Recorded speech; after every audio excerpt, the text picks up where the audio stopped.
Good evening and welcome to Behind the Headlines. My name is Timothy Nyangweso. Tonight we look at one of the hottest topics, especially that covers culture and land, when we talk about the Balalo crisis and look at the Acholi land question. The biggest is the population boom in this country. And also when you look at the Balalo that we talk about here, it is not an ethnic tribe. It is a trade that people economically strive in. They're pastoralists moving from one direction to another. But we also look at the executive order of the president that 3 times has been rescinded. What does that mean for the people up there? Many consultations, many meetings, but what can resolve the impasse between the Balalo and the people in Acholi?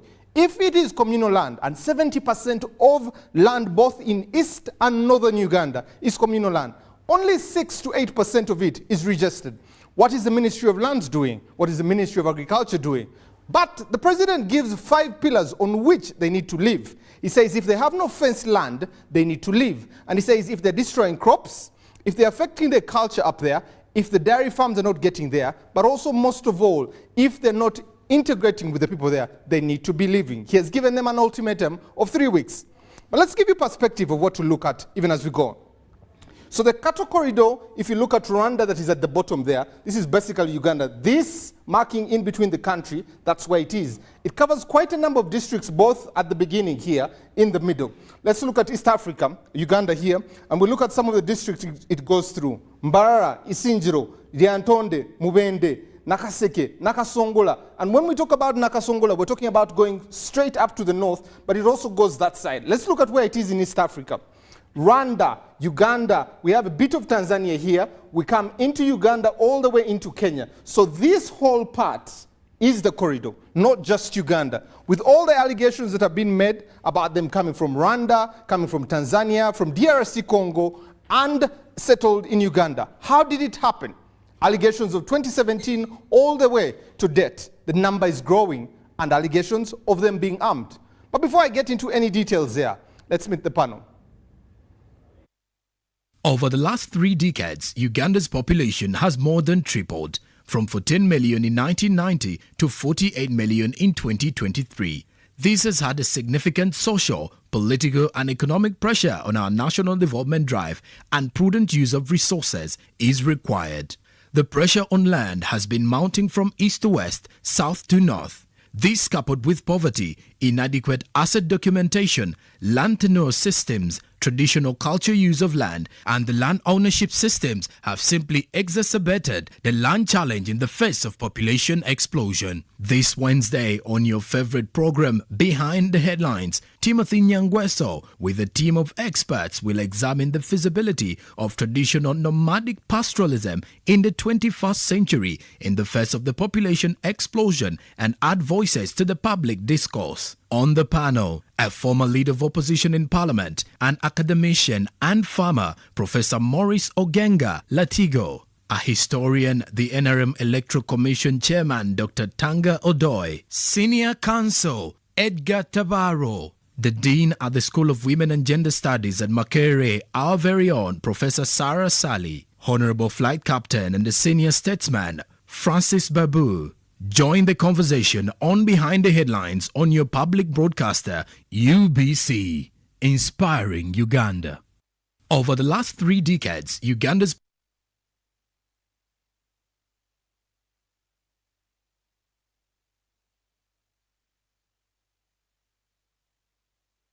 be resolved, but also where's the root cause of this problem? Can it be made worse, especially with the lines and the sentiments and emotions being thrown around? What can it throw this country into? You can be part of the show. Go to our YouTube channel. Let us know what you're thinking there. Drop your comment there. Or go to our Twitter handle, hashtag UBC Behind the Headlines, or the number 0709 60 25 92. Both text and WhatsApp. We'll be getting into that in a short while. Gentlemen and lady, you're very welcome. Thank you for coming. I think, Edgar, it's your first time here for me to host you, so thank you for gracing us with your presence. Dr. Tanga, we have been together before. Captain, thank you very much. So let's dig into the gist of it. I received the executive order, but I also received a settlement plan by the Ministry of Land and telling us exactly what the plan is. Captain, you and I have had a conversation today. And let's start from the history. Give us a history of what this mess has become right now, that it seems to be having people throwing words around that are really can throw us in anarchy. Thank you very much. And good evening, our viewers. Good evening, members of the panel. And thank you for inviting us, UBC. Let me start off by saying that you put on a very nice footnote there on the population of this country. Now, let's start from that level. The population of this country has increased from 1900, when they first came up with these land tenure systems, which were brought here by the British. Before the British came here, we had a customary land system. Even the customary land system that time was not the same. Each ethnic group had a different way to look at the customary land system.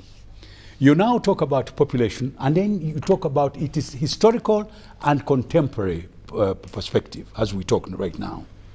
Then you talk about national development, which the British actually did when they wanted crops to get taxes to be able to sustain their stay in this country.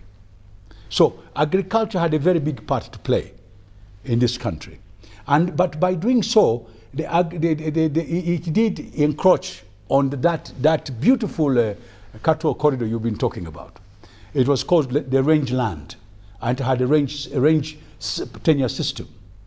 So you've got to look at that. And there are many tribes in that corridor. It's not one tribe. And this is where people get the very unfortunate wrong perspective, especially our dear great politicians. The problem is, you must look at that from the historical perspective from the time the British came here. First of all, Kigezi was not part of Uganda. It was given to the Queen of England in 1905. So was West Nile. These were presents. And the people came from Rwanda, and it's now called Kisoro. Then we have people in the corridor. You just showed us where they stop on the Tanzanian border, but it goes inside Rwanda. It is a national park, comes into that place where you showed us, and also from Tanzania. Now, that is the corridor. It comes through all those districts you talked about, all the way up to Teso. And Karamajongs are also cattle, they're in the corridor. And if you went to Kenya, there are also cattle corridors, and you went to Tanzania, there are cattle corridors. So the whole of East Africa is got pastoralists. So when we talk, and today I want us to be very, I like that Lee Kuan Yew's expression, politicians have to be honest. And therefore, if you remove all these jargons you were talking about, people are using on this issue of Acholi, we should now start by understanding understanding the facts as they are on the ground. After saying that, I want to say this. The Nilotics generally, including the Acholi, are very honest people. And not only that, they are intermingled throughout Uganda. All these kingdoms had a link with these Nilotics. So when we are talking, we should stop these tribal, unfortunate political games people are playing. These are all Ugandans. And therefore, when we talk about Acholis, and I'm going to Acholi now, I have studied with them, I have got very good friends there, they are very honest people, and the politicians should stop giving them wrong information. So if we want to deal with this Acholi question, we should be very honest when we are talking. I am not refusing that there might be a few mistakes, but we shall look at those mistakes and find out why they are there. So after I've brought that introduction, I wanted us to say this, that area, you've got people who are cattle keepers before you bring these other groups which came here. But let's go back very quickly. Sometimes in the first government, some people went and demarcated ranches in Ankole and in Buganda. And these were 5 square miles.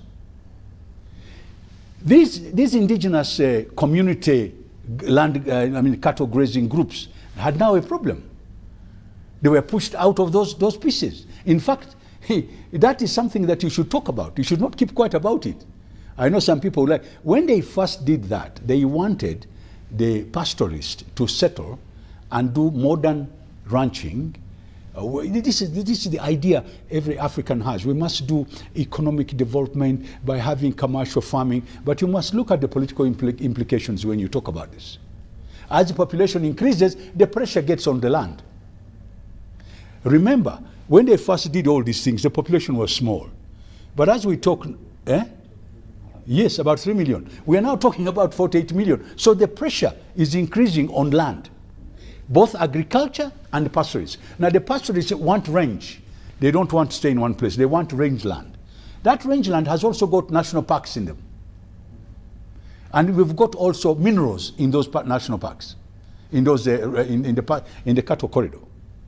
So you're having economic factors interfering with the natural process of the pastoralists. I agree, we should modernize them, but how do we do it? That's also a very important thing that we should talk about. So, after saying that, I wanted you to know that there are all sorts of tribes in that cattle corridor. There isn't one tribe. And then there is a United Nations write-up on this one.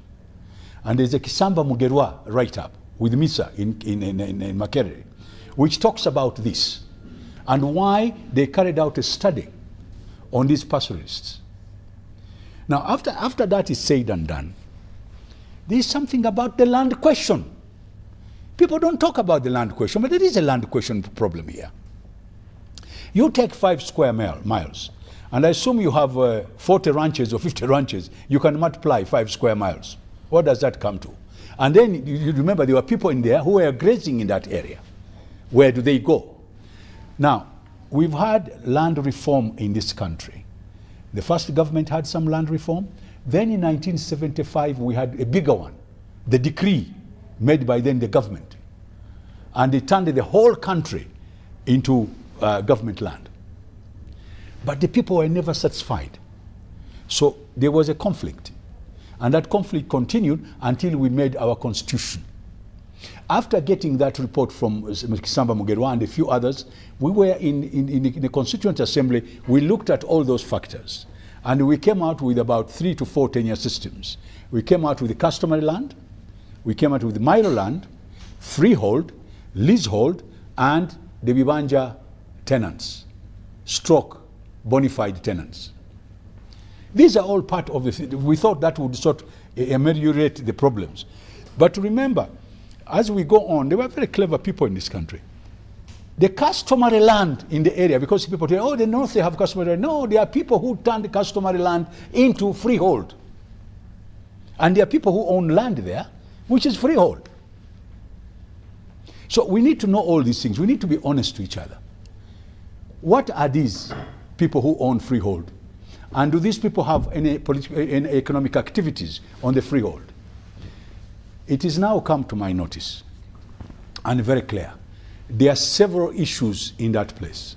One, there are people who own land there, on freehold. There are people who hire herdsmen from the cattle corridor, different types of cattle of herdsmen. There are people there who actually sell land. There are people there who have encroached in people's land, like the Aswa farm, which is government. And there are people who are not telling the truth. So we are now having a combination of factors. There are people in this country, they believe very strongly, by jogging the head of state, they will spoil his name and they will get him out of power.